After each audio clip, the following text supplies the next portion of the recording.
So, hello. Hello. Nice to meet you, Adigoni, at last. Nice to meet you too. Are we doing this in English? Yeah, Perfect. Easy for me. easy for you, yeah. Okay. So, congratulations, first of all. Thank you. The title of your song, Jalla, is already creating a buzz. What is the story behind the lyrics, and what message do you think to send to Europe through this track? So I actually started writing this song way before I knew I was going for Eurovision, and it had many evolutions. And we tried different words. And then actually it was a friend of mine called Dimitri who runs the Eurobeat Cyprus page. And he came to a show that I did. I was opening for Mastolas. And I said to him, I'm looking for a word that is very Cypriot, that is catchy or whatever. And he said to me, what about Jal? I said, that's genius. And you'll see that he's actually credited in the song. Because I said to him, if I use the word Jalla, I'm going to give you a percentage of the song.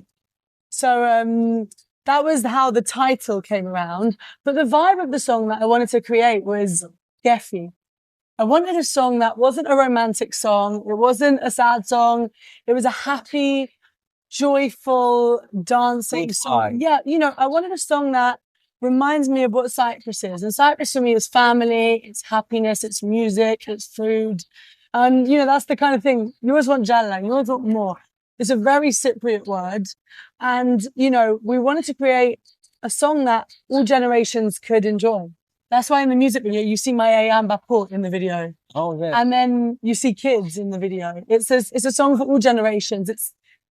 I feel like it represents Cyprus because it represents that whole thing as a whole. So, yeah, that was kind of how it evolved. And then I initially had the idea in the start of it. And then when I came to Greece, I reached out to Clady and his producer that he works with, Paris. And I said, I've got this song. I have this idea.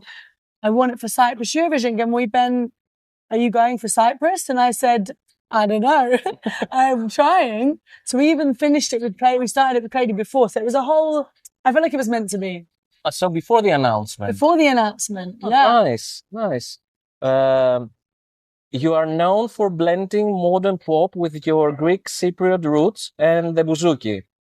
Should we expect Jalla to follow this signature ethnic pop style? And how important is it for you to bring your heritage to the Eurovision stage?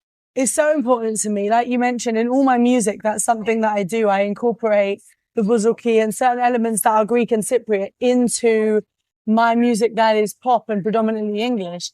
So for me, I feel like I'm representing Cyprus through all of my songs, just because I do. So naturally it follows that that's going to be part of Eurovision. You hear bouzouki in Jalla. Of course.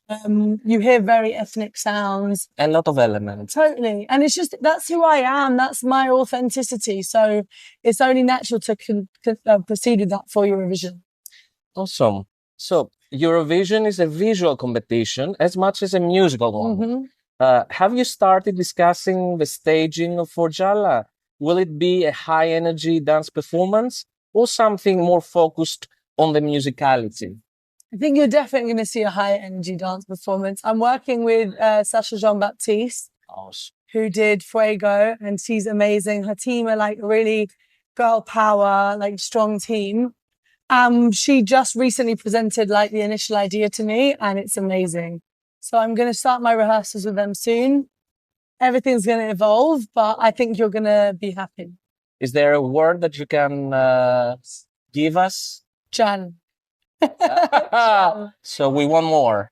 You want more, definitely. You've lived and worked in London for years, but you've always been vocal about your love for Cyprus. How does it feel to officially be the one flying the Cypriot flag this year?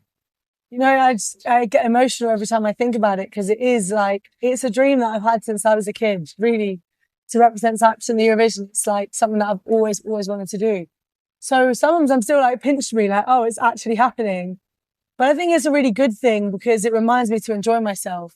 Yesterday at the Ethnico Deligo, when I had nerves, I said, enjoy it. It's only going to happen once. There's no point getting stressed what's going to go wrong. And actually, a few things did go wrong, but it was great still. We made it work. It showed me that I can think on the spot as well. I'm I feel blessed to be in this position, truly blessed. Last night was amazing. Thank you. It was very nice. So you've been a fan of the contest and have attended many Eurovision events in the past. Now that you are an actual participant, what is the one thing you are most looking forward to experiencing during the Eurovision week? That's a really good question. What am I looking forward to most? I think I'm looking forward most to connecting with people from all different places in the world who do Eurovision, being able to share my part of the world, which is Cyprus and my roots. I think that's the beautiful thing about Eurovision, that it is this united by music. That's the slogan. And that really is what it is.